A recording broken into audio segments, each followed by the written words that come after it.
कौन किसका जहां में है गम। अस्सलाम वालेकुम या अली अलैहिस्सलाम मदद।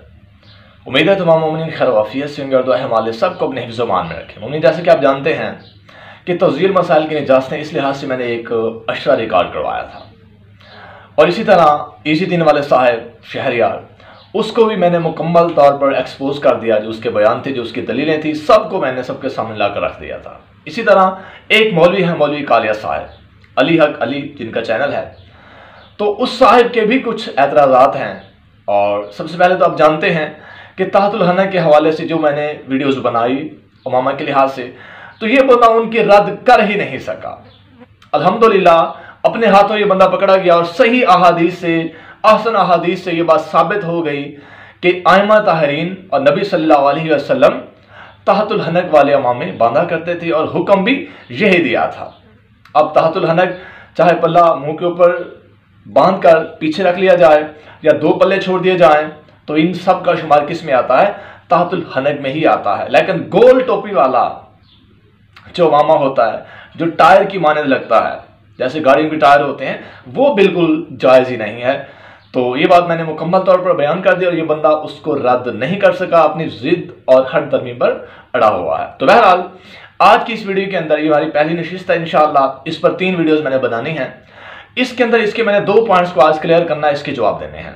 सबसे पहला पॉइंट, इसको मैंने सिस्तानी साहब की तौजील मसाइल से ये बात दिखाई थी कि सिस्तानी साहब ने लिखा हुआ है कि अगर कोई शख्स अपनी भाभी को महरम बनाना चाहता है तो बाज़ फुक़हा ने फरमाया है कि उसे चाहिए शीर खार बच्ची से 2 दिन के लिए मुता कर ले। सुम्मा अस्तगफिरुल्लाह अस्तगफिरुल्लाह। इस साहब ने इस बात का भी डिफेंड करने की कोशिश की है। और इसी तरह मैंने किताब है दूल्हा और दुल्हन अज़दवाजी मसाइल के लिहाज से, इसमें भी सारे जो बयान हैं वो सिस्तानी साहब के फतवा के मुताबिक हैं। तो यहां पर मैंने एक बयान दिखाया था, तो इस पर भी इस शख्स ने एतराज़ किया। तो बहरहाल सबसे पहले चलते हैं इस एतराज़ की जानब कि जिसमें सिस्तानी साहब ने लिखा हुआ है कि बाज़ फुक़हा ने फरमाया है अगर कोई शख्स अपनी भाभी को महरम बनाना चाहता है तो क्या करे? शीर खार बच्ची से, दूध पीती बच्ची से 2 दिन के लिए मुता कर ले। अब ये शख्स उड़ता है, एक तो इसने निकाह दायमी वाली रिवायत को लाकर निकाह मुता में फिट कर दिया, ये इसकी कमज़फ़ी और जहालत है। दूसरी बात, इसे पता ही नहीं कि मुता होता क्या है।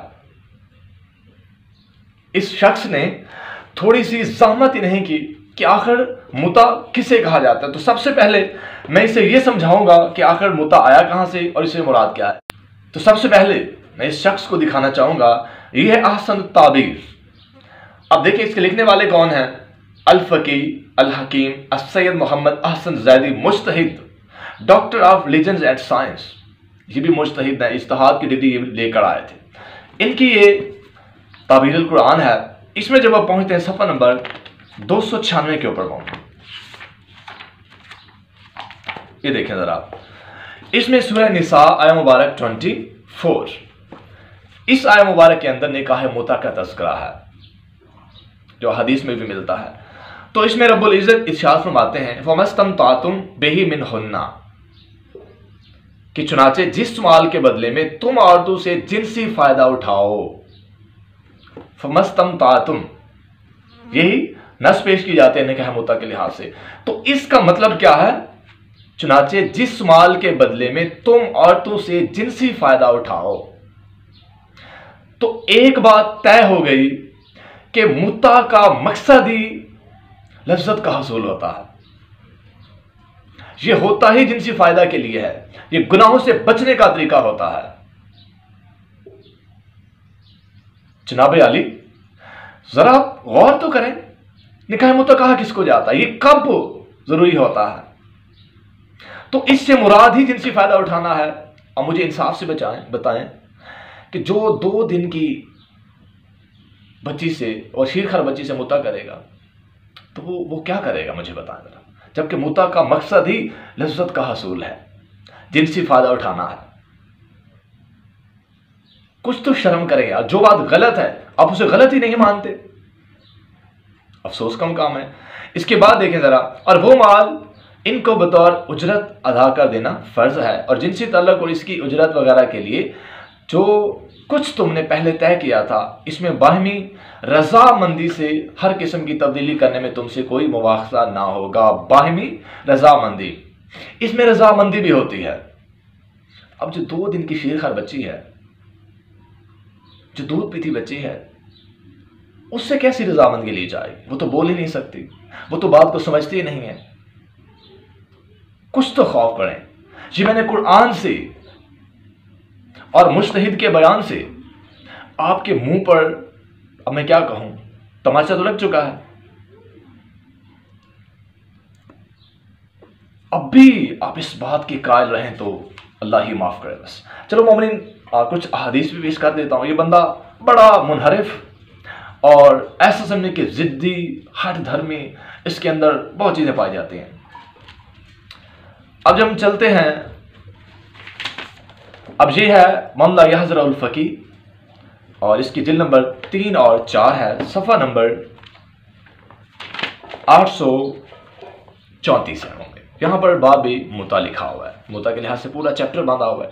इसमें ज़रा देखिए दूसरी हदीस, हज़रत इमाम रज़ा अलैहिस्सलाम ने फरमाया, मुता सिर्फ उस शख्स के लिए हलाल है जो इसकी मार्फत रखता हो, और जो इससे जाहिल और ना वाकिफ हो उसके लिए हराम है।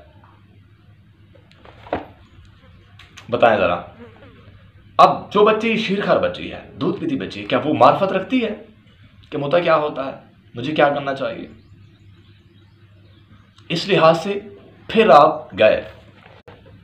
और इसके बाद मोमिन, जब हम तीसरी हदीस में चलते हैं तो इसमें हज़रत इमाम बाक़िर अलैहिस्सलाम से रिवायत है। उनका बयान है कि एक मरतबा मैंने जनाब अलैहिस्सलाम से मुता के मुतालिक दरियाफ्त किया तो जनाब सल्लल्लाहु अलैहि वसल्लम ने फरमाया, मुता आज से पहले जैसा था वैसा आज नहीं है। उस वक्त औरतें इस पर ईमान रखती थीं मगर आज इस पर ईमान नहीं रखती, लिहाजा इन औरतों से दरियाफ्त कर लिया करो। तो ने क्या फरमा दिया कि आपने निकाह मुता करना है तो औरतों से पूछो, दरियाफ्त करो। अब जो बच्ची शीरखार बच्ची है उससे कैसे पूछा जाए, उसकी रजामंदी कैसे ली जाए, जबकि मुता का मकसद ही जिनसी ख्वाहिश का हसूल है। इतना याद रखिएगा, लज्जत का हसूल है, जिनसी फायदा उठाना है। अफसोस सद अफसोस। तो मोमिन अहादीस से और कुरान से ये बात वाज़ेह हो जाती है। और इससे हटकर जब हम सफ़ा नंबर 835 के ऊपर पहुंचते हैं तो यहां पर मैंने बाकायदा फरमान दिखाया था कि जब मौला से पूछा जाता है कि कितनी उम्र की लड़की से मुता हो सकता है, तो मौला ने क्या फरमाया था कि जिसे धोखा ना दिया जा सकता हो, 10 साल की लड़की होनी चाहिए कम अज कम। जी जनाब, आपने इसका भी इनकार कर दिया। अब कुरान से, अहादीस से और फरामीन से यह बात साबित हो जाती है कि निकाह मुता बालिग लड़की से हो सकता है, जो मार्फत भी रखती हो और उनकी वली की इजाज़त भी होनी चाहिए।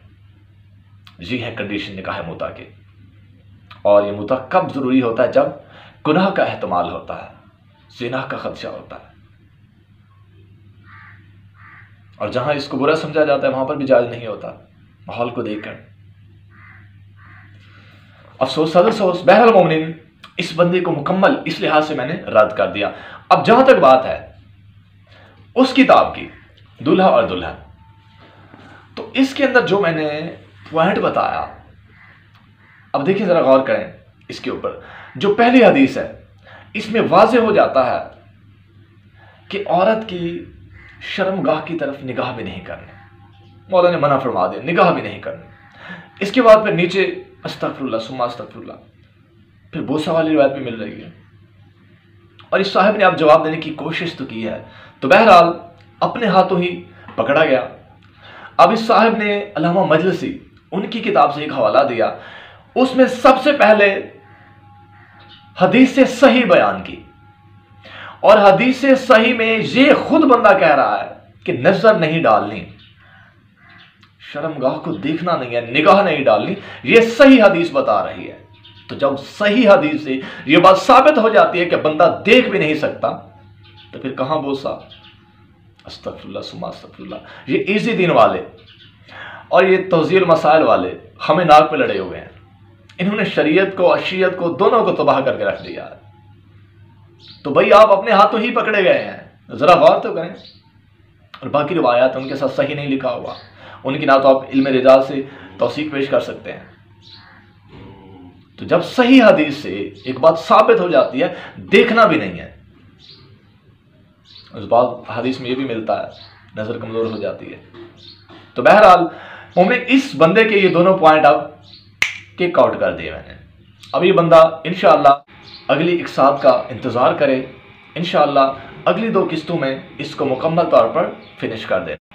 और एक और बात, इसी तौज़ील मसाइल जी बाबा सिस्तानी साहब डिफेंड तो करते हैं ना, अब ज़रा इसका भी डिफेंड करना, इसको बचाना ज़रा। अब इसी तौज़ील मसाइल के अंदर जब हम पहुँचते हैं सफ़ा नंबर 360, जी मोमिन सफ़ा नंबर 360 और मसला नंबर है 2357। तो इसमें लिखा है कि मुसलमान औरत काफिर मर्द से निकाह नहीं कर सकती, मुसलमान मर्द भी अहले किताब के अलावा काफिर औरतों से निकाह नहीं कर सकता, लेकिन यहूदी और ईसाई औरतों से मुता करने में कोई हर्ज नहीं। बाबा सिस्तानी साहब क्या कह रहे हैं कि यहूदी और ईसाई औरतों से मुता करने में कोई हर्ज नहीं, जबकि ये क्या है मान ला हज़रतुल फ़कीह, इसके अंदर सफ़ा नंबर 835 हदीस नंबर 3591, इसमें देखें ज़रा, सादान ने अभी बसीर से और उन्होंने हज़रत इमाम सादिक अलैहिस्सलाम से रिवायत की है कि हाँ जनाब अलैहिस्सलाम ने फरमाया ज़न्ने यहूदिया से निकाह नहीं होता और ना ज़न्ने नसरानिया से निकाह होगा, मुता का निकाह हो या गैर मुता का निकाह, इनसे निकाह हो ही नहीं सकता। समझ आई या नहीं आई? सन औरत को कहा जाता है, अब ज़ानी ना बना देना। तो मौला ने मना कर दिया और सिस्तानी साहब ने चॉइस कर दिया। अब कहाँ जाएंगे आप? तो मैंने आपको पहले भी कहा था, इस इज्तिहाद ने तबाही मचा दी, बर्बाद करके रख दिया शियत को और शरीयत को, दोनों को। और लास्ट पर फिर कहना चाहूँगा, लानतुल्लाह अलल काज़िबीन वल मुकस्सिरीन बेशुमार। इमाम ज़मान अलैहिस्सलाम वारिस मोमिनीन। मिलते हैं फिर अगली इकसात के साथ। या इमाम अल-अजल